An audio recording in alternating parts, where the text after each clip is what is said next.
अफगानिस्तान में सिखों के गुरुद्वारे पर शिद्दत पसंदों का हमला। FATF के ऐलान पर अभी खुशी मनाना जल्दबाजी होगी, हिना रबानी खर। और जानिएगा ऑस्ट्रेलिया में एक मरले की सल्तनत के बादशाह के बारे में। ये BBC उर्दू सर्विस है। काशान अकमल से खबरें सुनिए। अफगानिस्तान के दारुल हुकूमत काबुल में सिखों के एक गुरुद्वारे पर शिद्दत पसंदों के हमले में 2 अफराद के हलाक और 7 के जख्मी होने की इतलात हैं। साद सुहेल तफसील बता रहे हैं। जाए वकुआ पर मौजूद एक मकामी एहलकार गुरनाम सिंह के मुताबिक गुरुद्वारे से कई घंटे तक फायरिंग और धमाकों की आवाजें आती रहीं। हमले के वक्त वहां तकरीबन 30 अफराद मौजूद थे। तालिबान का कहना है कि शिद्दत पसंदों की जानिब से इमारत पर हैंड ग्रेनेड फेंके गए, जबकि कार बम का भी इस्तेमाल किया गया, जो गुरुद्वारे तक पहुंचने से पहले ही ब्लास्ट हो गई। ताज़ा इतलात के मुताबिक हमला अब खत्म हो चुका है, जबकि क्लियरेंस ऑपरेशन जारी है। काबुल में BBC के एक नामा निगार का कहना है कि यह इमारत दारुल हुकूमत में सिखों का आखिरी गुरुद्वारा है, जहाँ माजी में भी हमला किया गया था। वज़ीर मुमलिकत बराए अमूर खारजा हिना रबानी खर ने कहा है कि Pakistan financial action task force के तमाम एक्शन प्लान्स पर अमल दरामद करने के बाद ग्रे लिस्ट से बाहर निकलने से एक कदम दूर है। इस्लामाबाद से BBC की नामानिगार साहर बलोच तफसील बता रही हैं। दफ्तर खारजा में प्रेस कॉन्फ्रेंस करते हुए वजीर मुमलिकत का कहना था कि इंसदाद मनी लॉन्ड्रिंग और दहशत गर्दों की माली मुआवनत से मुतालिक पाकिस्तान की जामे इस्लाहात पर अमल दरामद किया गया। हिना रबानी खर का कहना था कि ग्रे लिस्ट से निकलने का अमल शुरू हुआ है, लिहाजा FATF के मामले पर जश्न मनाना कबल-अज़ वक्त होगा। जब किसी मुल्क को ग्रे लिस्ट से निकाला जाता है तो तकनीकी टीम को दौरा करना होता है। उन्होंने उम्मीद जाहिर की कि FATF की टीम जल्द पाकिस्तान का दौरा करेगी और अक्टूबर तक ग्रे लिस्ट से निकलने का अमल मुकम्मल कर लिया जाएगा। वज़ीर आज़म शहबाज शरीफ और army chief general Qamar Javed Bajwa ने पाकिस्तानी अवाम को FATF की वाइट लिस्ट में पाकिस्तान की वापसी की राह हमवार होने की मुबारकबाद दी है। तफसील बता रही हैं कोमल फारूक। वज़ीर आज़म शहबाज शरीफ ने एक बयान में FATF की शराइत की तकमील पर मुबारकबाद देते हुए कहा है कि फौजी और सिविल क़यादत और टीम की काविशें लायक तहसीन हैं। उन्होंने कहा कि वाइट लिस्ट में पाकिस्तान की वापसी से मौशी और इक्तिसादी सूरत हाल को बेहतर बनाने में भी मदद मिलेगी। Army chief general Qamar Javed Bajwa ने कहा है कि फाइनेंशियल एक्शन टास्क फोर्स की जानिब से मनी लॉन्ड्रिंग और दहशत गर्दों की माली मुआवनत के हवाले से एक्शन प्लान की तकमील पाकिस्तान की बड़ी कामयाबी है। साबिक वज़ीर आज़म इमरान खान ने कहा है कि उनकी बनाई गई FATF राब्ता कमेटी ने मुल्क को ब्लैक लिस्ट में जाने से बचाया, जिस पर उन्होंने साबिक वज़ीर हमाद अजहर को मुबारकबाद भी दी। दूसरी जानिब हमाद अजहर ने कहा है कि उन्होंने FATF को सिस्टम बनाने के बाद नताइज और कारकर्दगी भी दिखाई थी। पाकिस्तान को हाई रिस्क कंट्री में प्रोफाइल किया गया था। हमारा जो रिस्क प्रोफाइल बना था उसमें हम हाई रिस्क कंट्री थे, क्योंकि हमारी ज्योग्राफिकल लोकेशन और हमारी दहशतगर्दी के साथ कुछ हिस्ट्री ऐसी वाबस्ता थी कि हमें हाई रिस्क कंट्री प्रोफाइल किया गया। बहरहाल हमने लास्ट ये जो अभी प्लेनरी गुजरी है, इससे जो गुज़श्ता प्लेनरी थी उसमें हम 34 में से 32 निकात मुकम्मल करने में कामयाब हो गए, और आखिरी जो 2 निकात थे अप्रैल के पहले हफ्ते में पाकिस्तान तहरीक इंसाफ की हुकूमत में, उनकी भी रिपोर्ट FATF सेक्रेटेरिएट को जमा करा दी गई थी। कराची की एक मकामी अदालत ने पाकिस्तान के मारूफ TV मेज़बान और रुकन कौमी असम्बली डॉक्टर आमिर लियाकत हुसैन का पोस्टमार्टम करने का हुक्म दिया है। दरख्वास्त में कहा गया था कि कराची के शहरियों में ये शक पाया जाता है कि कहीं किसी ने प्रॉपर्टी के तनाज़े पर आमिर लियाकत हुसैन को कत्ल ना कर दिया हो। समाअत के दौरान सरकारी वकील सज्जाद अली दश्ती ने अदालत को बताया कि वुरसा पोस्टमार्टम नहीं कराना चाहते। पुलिस सर्जन ने अदालत को बताया कि जब तक जिस्म का अंदरूनी जायजा नहीं लेते मौत की वजूहात मालूम नहीं कर सकते।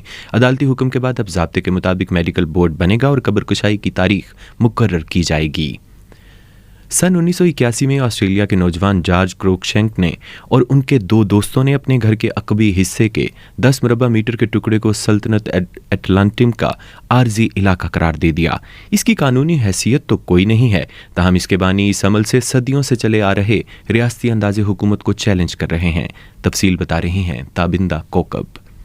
शहनशाह जॉर्ज दोम की ताजपोशी के बाद जॉर्ज क्रोकशेनक ने ऑस्ट्रेलिया की दौलत मुश्तरका से यकतरफा आज़ादी का ऐलान भी किया, एक झंडा लहराया और एटलांटियम की माइक्रोनेशन यानी एक नन्ही सी कौम बाज़ाब्ता तौर पर वजूद में आ गई। क्रोकशेनक जैसे माइक्रोनेशन के बानी कौमी रियासत के तसव्वुर को चैलेंज करके ये साबित करना चाहते हैं कि इसकी बुनियादें कितनी मसनूई होती हैं। उन्होंने डाक टिकट, सिक्के और बैंक नोट तक जारी किए। उन्होंने इशारिया कैलेंडर का निजाम भी अपनाया, जो साल को 10 महीनों में तकसीम करता है।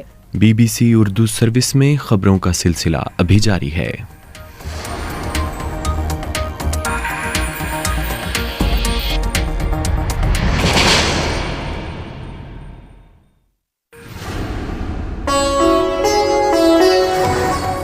BBC گلوبل نیوز بیٹ آپ ہر شب 8 بجے سے صبح 1 بجے تک ہر گھنٹے کے بعد ہمارے پارٹنر FM ریڈیو چینلز پر سن سکتے ہیں.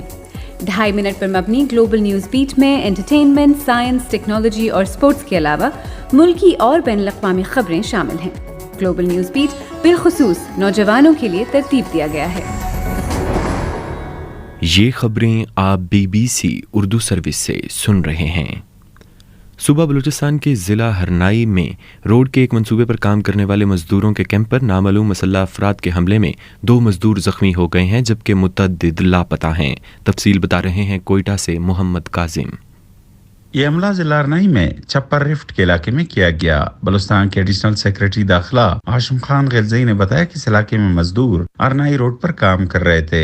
ان کا کہنا تھا کہ نامعلوم مسلح افراد نے ان کے کیمپ پر حملہ کیا. انہوں نے بتایا کہ مزدوروں میں سے بعض لاپتہ ہیں. یہ معلوم نہیں ہو سکا کہ وہ فائرنگ سے کہیں چھپ گئے یا حملہ نے ان کو اغوا کیا. ان کا کہنا تھا کہ روڈ کے منصوبے پر کام کے لیے مزدوروں کے کیمپ میں جو مشینری موجود تھی حملہ نے اسے بھی نظر آتش کیا. انڈیا کی فوج میں سپاہیوں کی مخصوص مدت کے لیے بھرتیوں کے لیے اناؤنس کی گئی اگنی پتھ نامی اسکیم کے خلاف جاری مظاہروں میں 1 شخص ہلاک جبکہ متعدد کے زخمی ہونے کی اطلاعات ہیں. احتجاج کی وجہ سے مختلف ریاستوں میں ٹرینوں کی آمد و رفت اور انٹرنیٹ سروس کو معطل کر دیا گیا ہے. آسیہ انصر تفصیل بتا رہی ہیں. انڈیا کے مختلف حصوں میں گزشتہ 3 دنوں سے جاری احتجاجی مظاہروں میں کئی مقامات پر ریلوے اسٹیشنوں اور ٹرینوں کو نقصان پہنچا ہے. انڈین ریاست تلنگانہ، بہار اور اتر پردیش میں مظاہرین نے کئی ٹرینوں کو آگ لگا دی ہے. مظاہرین کا کہنا ہے کہ مخصوص مدت کے لیے بھرتیوں کی اس اسکیم کے بعد نوجوانوں کے لیے فوج میں مستقل ملازمت اور پینشن جیسی مراعات کے دروازے بند ہو جائیں گے. اتر پردیش کے ضلع بیلیا میں اگنی پتھ اسکیم پر احتجاج کے بعد انتظامیہ نے اگلے 2 ماہ کے لیے دفعہ 144 نافذ کر دی ہے. سری لنکا میں اقتصادی بحران کے سبب حکومت نے سرکاری دفاتر، اسکولوں اور ٹرانسپورٹ کو 2 ہفتے کے لیے بند کرنے کا اعلان کیا ہے. اس سے قبل سری لنکا کے وزیر اعظم رانیل وکرم سنگھے نے ایندھن کو ہنگامی ضروریات کے استعمال کے لیے محفوظ رکھنے کے مقصد سے گزشتہ روز سرکاری چھٹی کا اعلان کیا تھا. سری لنکا بدترین معاشی بحران سے دوچار ہے. حکومت گزشتہ برس کے اواخر سے خوراک، ایندھن اور ادویات جیسی ضرورتوں کے لیے بھی غیر ملکی زر مبادلہ ادا کرنے میں ناکام رہی ہے. اور اب وقت ہوا ہے اسپورٹس راؤنڈ اپ کا.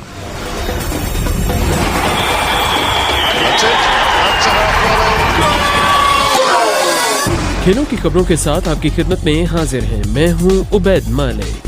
بنگلہ دیش کی کرکٹ ٹیم ان دنوں ویسٹ انڈیز کے دورے پر ہے جہاں دونوں ٹیمز کے درمیان پہلا ٹیسٹ میچ نارتھ ساؤنڈ میں جاری ہے. اس میچ کے 2 روز مکمل ہو چکے ہیں جس میں بنگلہ دیش نے پہلے بیٹنگ کرتے ہوئے اپنی پہلی اننگز میں 103 رنز بنائے اور اس کے تمام کھلاڑی آؤٹ ہو گئے. جس کے بعد ویسٹ انڈیز نے اپنی پہلی اننگز میں 265 رنز بنائے اور اس کے بھی تمام کھلاڑی آؤٹ ہوئے. جبکہ دوسرے دن کا کھیل جب ختم ہوا تو بنگلہ دیش کی دوسری اننگز جاری تھی. بنگلہ دیش کی کرکٹ ٹیم ویسٹ انڈیز کے دورے کے دوران میزبان ٹیم کے خلاف 2 ٹیسٹ میچز، 3 ون ڈے اور 3 ہی T20 میچز کھیلے گی. پاکستان نے ICC کی تازہ ترین ون ڈے رینکنگ میں 1 درجہ مزید ترقی کرتے ہوئے آسٹریلیا سے تیسری پوزیشن حاصل کر لی ہے. گزشتہ روز سری لنکا نے دوسری 1 روزہ میچ میں آسٹریلیا کو 26 رن سے شکست دے کر 5 1 روزہ میچوں کی سیریز 1-1 سے برابر کر دی تھی. سری لنکا کے ہاتھوں شکست کے بعد آسٹریلوی کرکٹ ٹیم 4تھے نمبر پر پہنچ گئی ہے. سیریز کے بارش سے متاثرہ پہلے میچ میں آسٹریلیا نے سری لنکا کو 2 وکٹوں سے شکست دی تھی. پاکستان نے ویسٹ انڈیز کو ہوم گراؤنڈ پر کلین سویپ کر کے ون ڈے رینکنگ میں بھارت سے 4تھی پوزیشن چھین لی تھی. تاہم آسٹریلیا کو سری لنکا کے خلاف 26 رن سے شکست کے بعد قومی ٹیم کی رینکنگ میں 1 پوائنٹ کا اضافہ ہوا. اسی طرح گرین شرٹس نے تیسری پوزیشن سنبھال لی جبکہ کینگروز 1 پوائنٹ کی تنزلی کے ساتھ 4تھے نمبر پر آ گئے. نیوزی لینڈ کی team ICC one day ranking میں بدستور پہلی پوزیشن پر ہے. ادھر ٹینس میں جاری ایونٹ برمنگھم کلاسک کے سیمی فائنل میں برطانوی ٹینس سٹار کیٹی بالٹر کو رومانیہ کی ٹینس سٹار سیمونا ہیلپ نے اسٹریٹ سیٹس میں 6-4 اور 6-1 سے شکست دے دی ہے. اس کامیابی کے بعد سیمونا ہیلپ اس ایونٹ کے فائنل میں پہنچ گئی ہیں. کھیلوں کی دنیا سے فی الوقت اتنا ہی. اور اب موسم کی صورتحال. محکمہ موسمیات کے مطابق آج خیبر پختونخوا، پنجاب، اسلام آباد، گلگت بلتستان، کشمیر اور بلوچستان کے کچھ حصوں میں تیز ہواؤں اور بارش کا امکان ہے جبکہ ملک کے دیگر علاقوں میں موسم گرم اور خشک رہے گا. آج زیادہ سے زیادہ درجہ حرارت دادو میں 47 ڈگری سینٹی گریڈ ریکارڈ کیا گیا. یہ خبریں آپ BBC اردو سروس سے سن رہے تھے.